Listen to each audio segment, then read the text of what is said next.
Hi everyone, today I would like to show you about asset.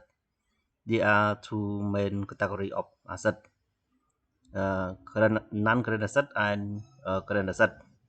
So non-current asset uh, such as property, plant, equipment, or we call PPE, refer to a tangible asset, and goodwill incur when we purchase other company, and goodwill is kind of intangible asset, and we have other intangible assets such as customerly, patent, copyright, yeah, trademark, brand name, investment in associate when we purchase or buy share between 20% to 50%, and investment in equity investment when we purchase or buy share below 20 percent of voting right.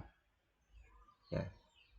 About current asset such as inventory, mean that asset that we for trading, trade receivable, other current asset, and cash equivalent.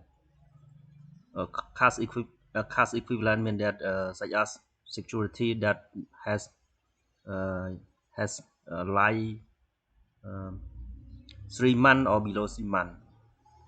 So if we have if you have any question, please comment below. Thank you so much for watching.